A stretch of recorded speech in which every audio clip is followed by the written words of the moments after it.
Welcome to GEMS Podcast. I'm your host, Genesis Amaris Kemp, and with me today is Susan M. Barber, but she goes by Sue, and she is the creator of the Visibility Factor. But here's a little bit more about Sue.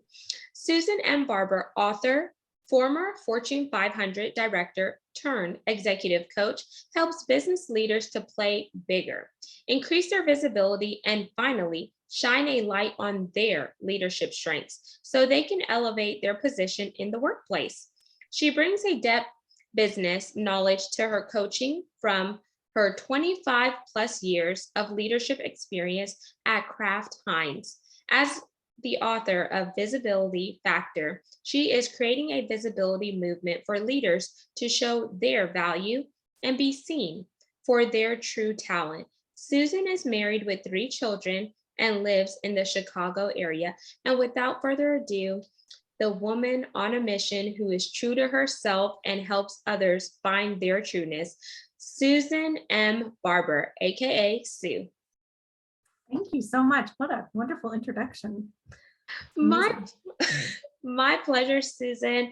And I just want to thank you so much, Sue, for just being here with me today and the audience. And I want you to really walk us through the visibility factor, why the name the visibility factor. And I see the book over to my left with the light bulb hanging down. So hold up the book and then tell us. This is just a poster. I can actually hold up the book here, but that's probably a little easier for people to see. Nice. Walk us through the cover, because I always like to know how people design the cover of their book, because sometimes people see the cover of things and they just make notions, but they don't really go beyond the cover and just really connect with it. I love this question. No one's actually asked me this question before, so I love this. I went through a lot of cover designs and actually had people vote on covers, because sometimes other people will tell you things that you don't know. And so I had probably 12 different covers. And the reason this one resonates, the color of it is the color of my logo and the color of my brand. So that's why it's blue. I also wanted it to stand out. Originally, I thought I wanted to write a white cover, but the blue actually stands out. The reason for the light bulbs, if you notice on here, the one light bulb is standing out while the rest are kind of dim. And what we're trying to do is help people really shine a light on the great things that they offer. They have a lot of value. They have a lot of unique strengths and a lot of unique gifts. And I think sometimes people take those for granted and they think that they're not good enough, and they try to compare to all those other light bulbs. And really all they have to do is just stand in their own power and just realize how wonderful they are, and that let people see that. And then their confidence will grow and they'll really be able to stand out. And that's kind of the message behind it. So thank you for that question. That's amazing. My pleasure, because when I looked at the book, I said, there's a reason why one light bulb is shining. And when I saw it, I was like, because each one of us carries a magnificent light, and each one of us is meant to illuminate and shine in the darkness. And sometimes if you don't know who you are and what you were created for, you're easily going to be swayed by what other people want you to be, the pressures of, your 9-to-5 job, the pressures of assimilating to different organizations and how they want you to tick to their beat, when in actuality, you start to begin to play into other people's illumination, and then your light begins to get dim because you're losing yourself trying to appease other people who were never truly meant to validate you, or they weren't meant to be traveling on your wavelength. And it's no discount, discredit, or disrespect to that individual. It's just they don't understand what you're carrying. So when you come to the forefront and you let your light shine, you are being visible. And that's kind of what I got from your book. But I wanted you, the author and the creator, to really walk us through that, because I didn't want to make any assumptions. And I just want you to highlight the other words that's on the cover of your book, because I think that's really going to drive something to the listeners or the viewers. I love what you said, by the way. Very well said. Breaking through your fears. I think there's a lot of talk about fear in here because people operate from fear and maybe don't even know it. And I wanted people to understand that you can break through that, and some of the actions that they're going to take by following the RISE process in the book. So it's a 4-step process to help them really understand how to create a visibility plan for them that's authentic to them, that's unique to them, and it doesn't have to be scary. It's taking little steps. And I love that you talked about kind of the darkness, because one of the things that I think for me, some of this is my own story where I was hiding in the background and not being visible enough, was that I kind of felt like I didn't have a book to follow. I didn't know how to find the answers. And so that's part of in my head was, I'm going to write a book about this someday to help other people, because I didn't have someone to help me. And I described it as having this, needing this flashlight in the dark, because I didn't know how to find anything on my own. So breaking through your fears is very important, but I want people to stand in their own power and realize they have everything that they need. They don't need someone else to tell them or validate them or, give them permission. They can do things that really make them stand out on their own, and they don't need to have someone else do it for them. Becoming authentic. I think authenticity has been something that's just been very important to me throughout my career at Kraft, and now in this role as a coach. I think there's a lot of people who think they have to be a certain way, to a point about comparison, and I need to do what they're doing and I need to be like they are. But if you just really think about, who am I as a leader? Who do I want to be? And how do I want to really help my team? If you have a team, they can see that, right? They can feel whether you're being genuine and authentic, or if you're not being that. If your words and actions don't match, they'll know pretty quickly. And that just causes a lack of trust. So to me, authenticity and being transparent as much as I always could be was very important to me as a leader. And then being the leader that you're meant to be, because I think we all have this idea of maybe what we've seen in other leaders. And so do we emulate them? And do we become like they are? Or do we become the leader that we really want to be? And that took me a while to figure out who that was at some point in my life. When I had my first team, I didn't know. I'm gonna just be honest, I didn't know how to be a leader. I got the title, but I was still being a individual contributor. I was still trying to do all the work, because that's what made me successful. But once I learned about leadership and really helping the team grow, and that's what my role was, I really thought, who do you want to be? What do you want to stand for? How are you going to really make decisions and be the person that they need you to be? And so for me, there was a bit of a journey to try to figure that out. But once I did, that's something I teach other people now. It's one of the first things I teach them is, who do you want to be as a leader? Because then even if you're not that person, you can start to step in and become that person sooner than later by just thinking about that and focusing on it. I love that. And I love that you asked yourself, who do you want to be? Because it also shows that you were going through self reflection. You were making your journey personal to Sue.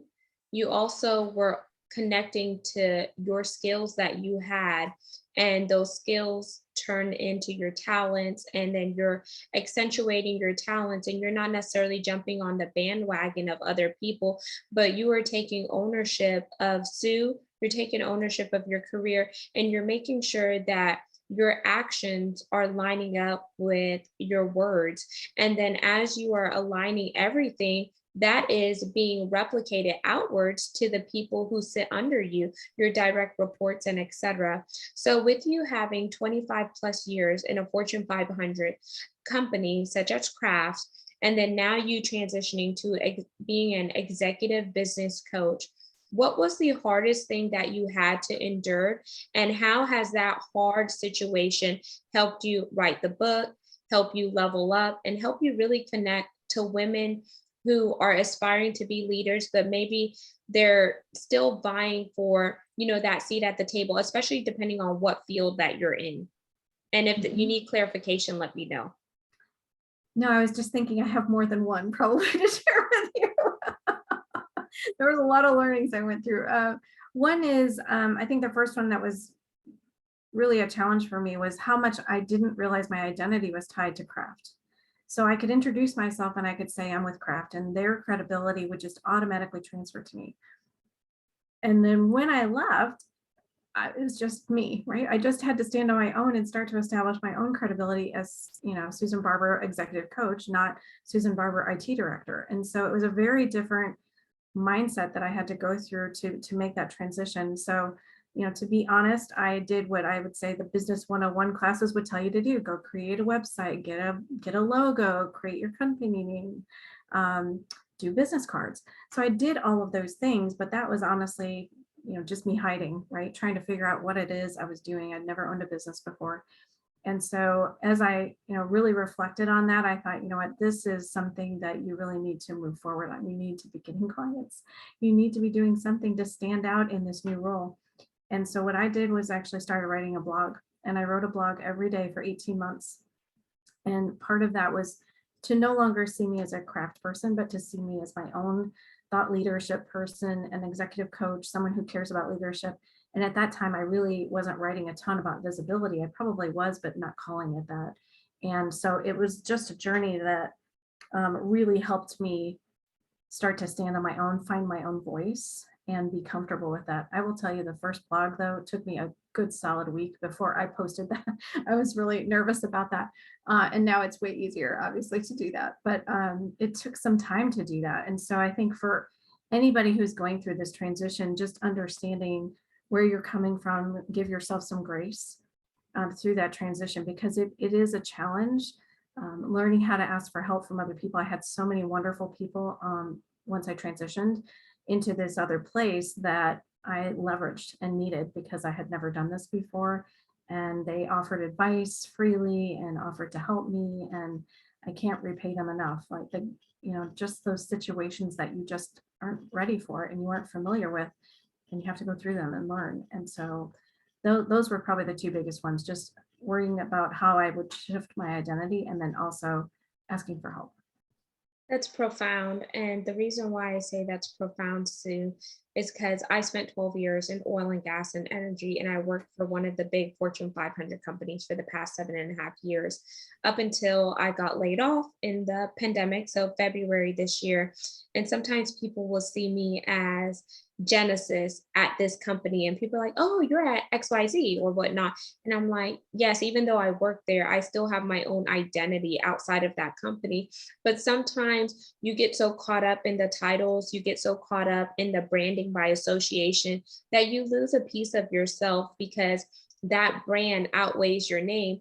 But in actuality, your name has weight, but you have to put your dominance out there. And not that you're saying that the company is not great, but you as an individual is a key contributor to that company. And without you being a part of that company, they wouldn't have some of the success that they have, because the people from the top down is not doing the work from the people from the bottom up.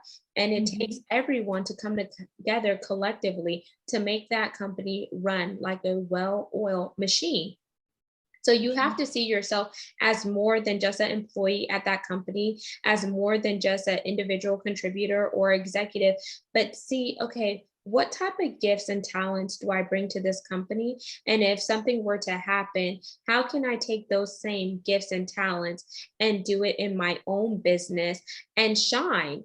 And so I like that you talked about that. And I also like that you were willing to ask for help as well as accept help, because sometimes people ask for help, but they don't always accept the help, because the help that someone is given is not conducive, or it's not packaged the way they want it to be packaged.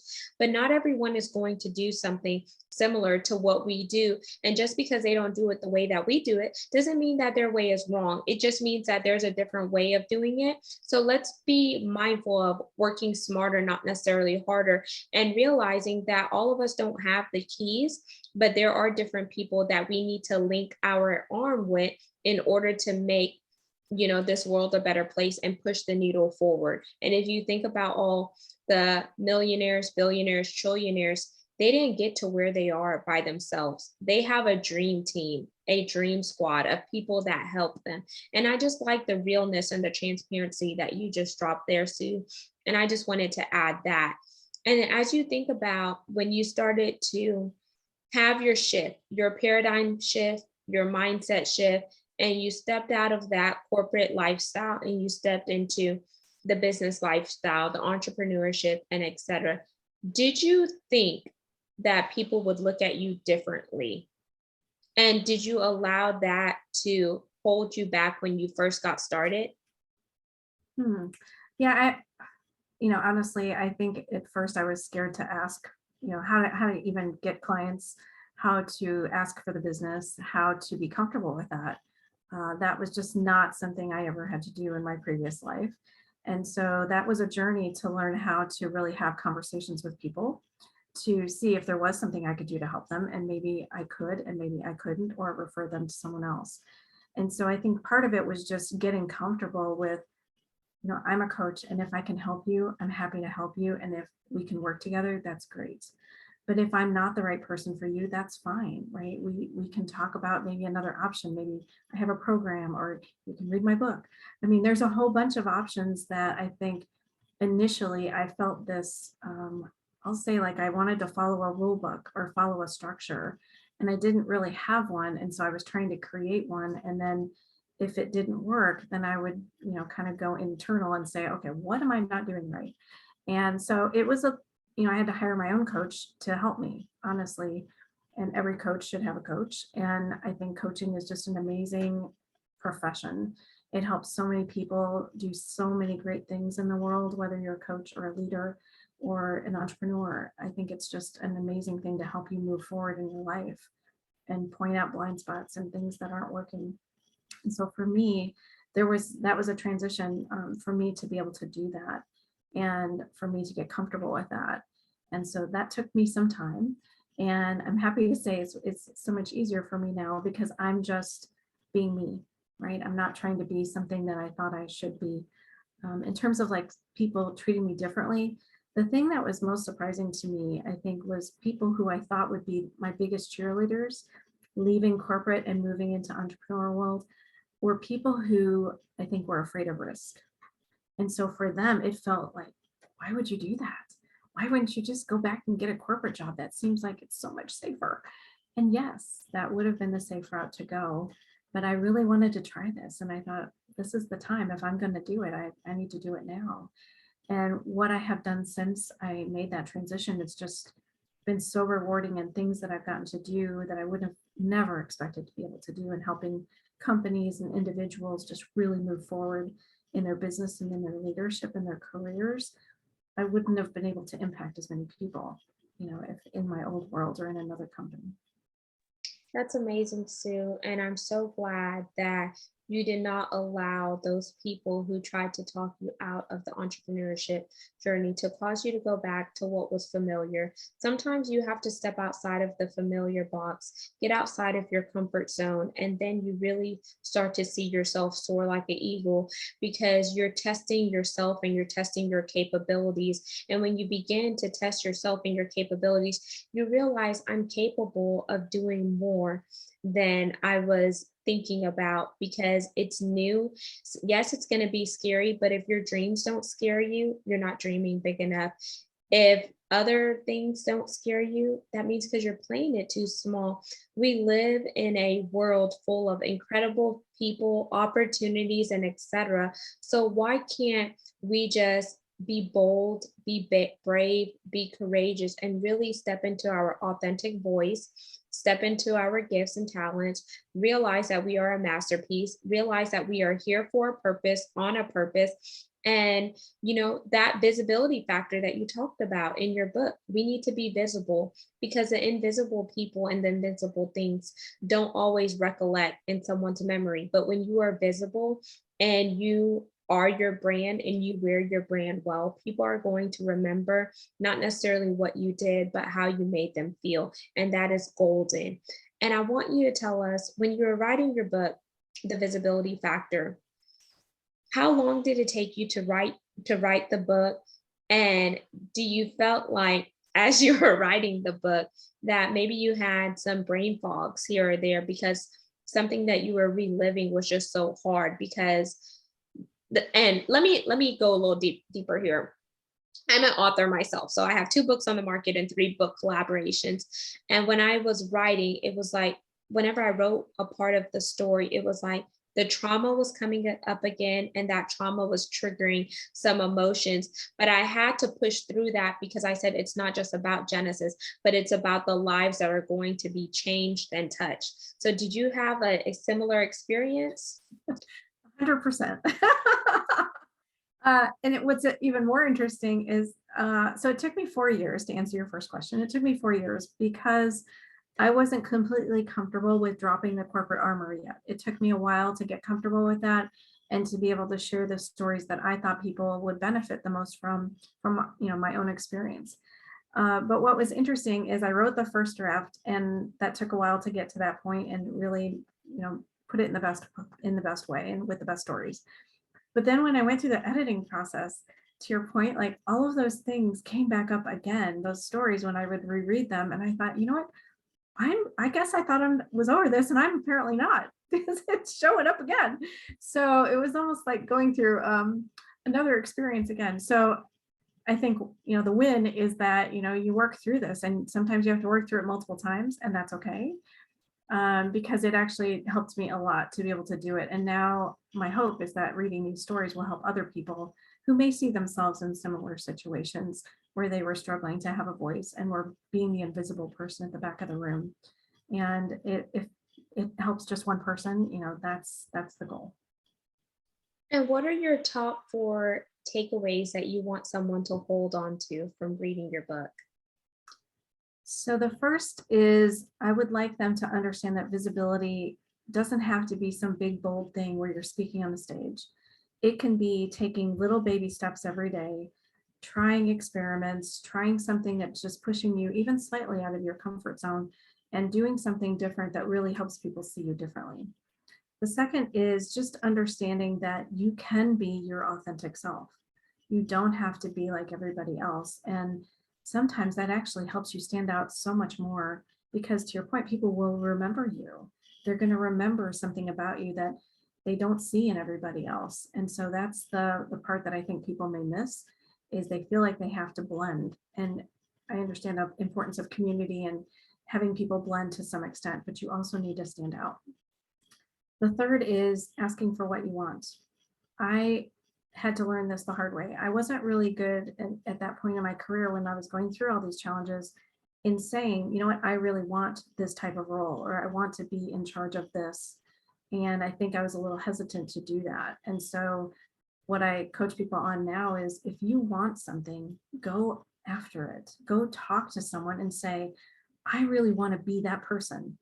And if I'm not that person and I'm not ready for that, tell me what I need to do to be ready for that. And I think there's a little fear in having that conversation, because it's vulnerable, right? They may tell you you're never going to be ready for that role, or they may tell you, you know what, you only have to do these 2 things. And so if you can get comfortable with being open enough to have the conversation, even if it's hard, it's better to know than not know. And that's the part that I think people are a little challenged with. I think the last thing is, I write a lot about imposter syndrome and imposter complex, whichever you want to call it. And for me, that was something I went through, and I have 6 different types in there. I probably went through all of them at one point or another. And I think anytime you try something new, one of those things may show up again, because it's new and it's, a bigger job or a bigger responsibility or something you've never tried. And it just starts to create some doubts in your head. And working through those, for me, it was a big thing. So recognize that that's happening, be kind to yourself, and understand that you're trying something new, and you don't have to be perfect, and you don't have to have all the answers, and you just need to keep moving forward. And that's where, going through some of this stuff for me was important, and my coach helped me as I was going through this journey to become a stronger and better coach. I had some doubts, right? Am I a good coach? Do I need to be more certified? Do I need more classes? And, I think it's some of that just happens naturally when you try stuff that is new. And so, hopefully that helps people understand that everybody goes through that at different points in their life. And I would also add, because those were really great takeaways, I would also tell people, when you think about a roller coaster, just call your life a roller coaster, because life is a hell of a ride. There's always going to be highs and lows, ups and downs, twists and turns. There's going to be happy times and sad times, and etc. But while you go through each one of those pivotal moments, there is a valuable lesson to be learned. And the situation didn't just happen to you, but it happened for you so you could grow, whether it's personally or professionally, mentally, physically, spiritually, or emotionally. There is always a silver lining in the test, and that's why the test produces a testimony. There's always a mess, and that's why the mess curates the message. So whatever you are going through in your life, ask yourself, what am I learning from this season? What is the reason that I had to go through this? Am I being strengthened? And is this going to not just help me, but help somebody else along the way? And if you change your mindset, you change your vantage point, and you start to see things differently, then you could begin to weigh in and say, well, it's not as bad as I'm making it seem, because we all have choices in life. And if you are maybe in the employee bucket still working that 9 to 5, but you know it's not a place where it makes you feel warm and fuzzy, you know it's not a place that you want to stay at long term, then ask yourself a hard question. How much are they paying me to sleep on my dreams? Because if you're allowing that salary and that money to sway you from being the man or woman you were created to be, then you're more driven by money. One. So you can't be driven by money, because we all know we need money, but money should not consume you, and money doesn't necessarily tie to happiness, depending on how you look at it. And Sue was very vulnerable, transparent. She put all of the information in her book, and she also shared a bit about her journey, imposter syndrome, coming into becoming the woman that she is today. It wasn't easy. She spent 25 years building someone else's brand, empire, legacy before she stepped into her own brand, her own business, taking on her visibility factor. And if she can do it, you can do it too. And Sue, I want to ask you about DE and I.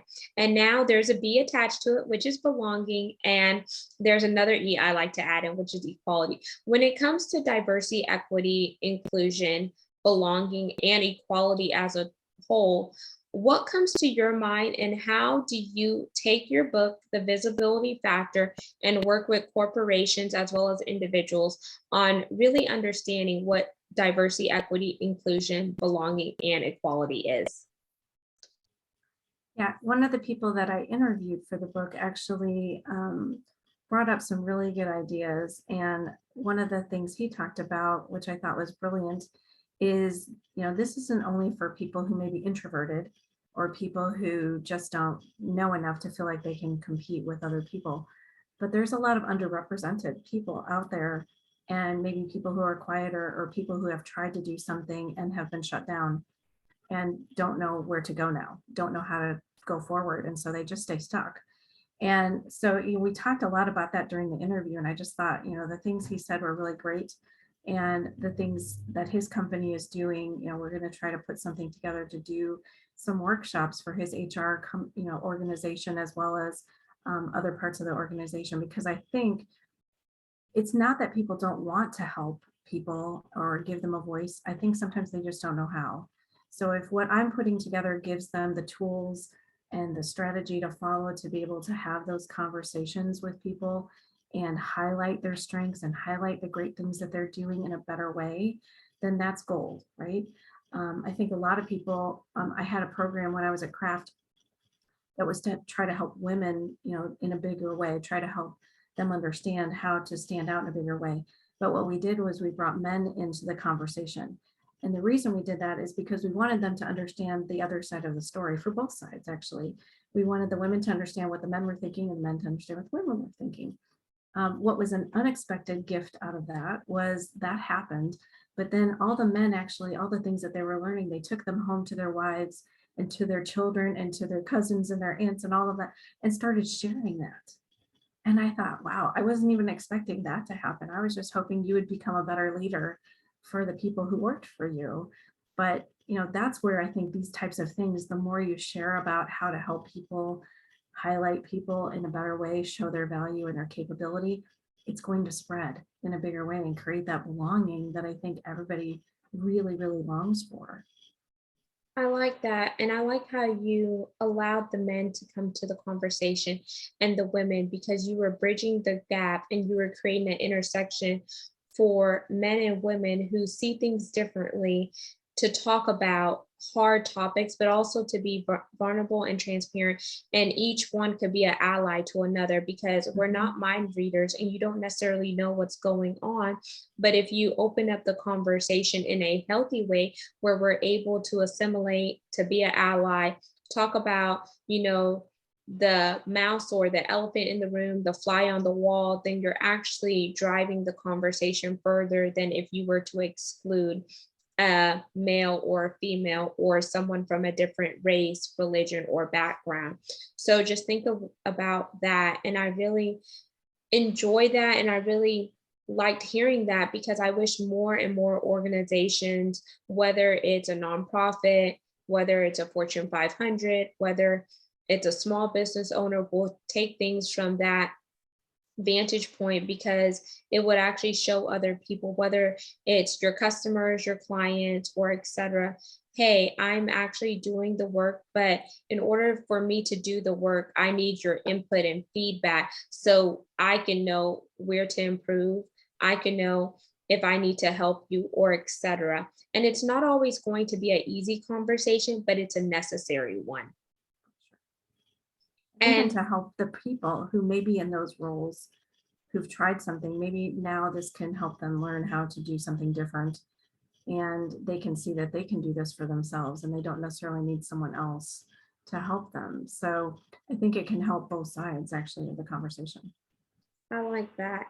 And it when I think about helping both sides, and I go back further into my days of ooh, 7.5 years at the last Fortune 500 company, sometimes all it starts with is asking a question and pulling in a group of people. But if everyone's afraid to ask that question, then we're only regressing instead of progressing. And when you think about leadership, what type of gems would you like to leave the listeners and viewers with? And remember, the core pillars are to educate, inspire, and motivate. And you're definitely doing that by being an executive business coach, your book, and the other incredible things that you do, Sue. Well, thank you. Right back at you. I would say that it's trying to meet people where they are. So not everybody's, at the same place in their journey. So as a leader, I would try to be very thought provoking and be curious about where someone is at. So, to your point about asking one good question, it could just be, how can I help you? How can I help you succeed? Where do you need support from me to succeed? And just having an open, transparent conversation, because what if you're the first manager who's ever asked that person that question or asked them in a way that they can now hear it? Unfortunately, there's a lot of toxic leaders out there in the world and some toxic organizations, and I think it's caused people to be skeptical. But there are a lot of wonderful managers and leaders out there, and so let's let those leaders shine, right? Let's help them understand how to help their teams in a bigger way. So to me, it's looking at what you see in that person, what are their gifts, talking to them about their gifts and highlighting those for them so they can hear it for themselves. Sometimes when someone says it to you, it means so much more than if you think about it for yourself. One of the things that, just as a little quick visibility idea for people who may be struggling is something in the book that I call the visibility partnership, which is helping leaders help each other. So if you and I were in a room together, we would have a visibility partnership. And I would say, I'm going to try to say stuff, but if I get stepped on, you make sure that I get a chance to talk. You kind of interrupt and say something, and I'll do the same for you. Or if I'm in a meeting with someone else and you're not there, I'm going to say, you know what? Have you heard what she's doing? This project is amazing. What is she delivering? It's so great. So it's finding ways to help each other and talk about the things that we're doing that means so much more. It just carries so much weight sometimes, even though we say it for ourselves, someone else saying it for us just is amazing. It's like 100 times more impactful to do that. So that's just an easy way that you can start creating visibility for yourself, but also for other people. I like that. Collaboration plus ways to complement another individual over competition. And Sue, how can the listeners and viewers connect with you on social media, your website, and grab your book? That would be lovely. So you can go to my website, obviously, susanmbarber.com. I have the book page on there, so you're more than welcome to go check that out, and you can buy through the links there. I spend a lot of time on LinkedIn, so it's under Susan Barber Coaching, but you can just do Susan M Barber and you will find me. and I post every day something, but I write a blog every week. So if you're interested in getting that sent to your email, you can sign up for that on my website as well. And there you have it, listeners and viewers of GEMS podcast with Genesis Amaris Kemp. You just heard Susan M. Barber, aka Sue. All of her contact information will be in the show notes, and make sure you embrace your visibility factor. Check out Sue's book, and don't ever let somebody dim your light because they can't allow your light to shine. Your light was meant for you to illuminate dark places, not for you to dim it. So rise up and be the man and woman you were destined to be. There's greatness inside of you. The world needs you, and somebody needs to link arms with you. So be uniquely you, be authentic, and remember your voice has power. Your story has weight. Your test is your testimony, and your mess is a message that the world needs to hear. And until we chat next time, peace, love, and lots of blessings. Don't forget to tap in with Sue and subscribe to this podcast and our YouTube channel at Gems with Genesis Amaris Kemp. Have yourself an amazing day.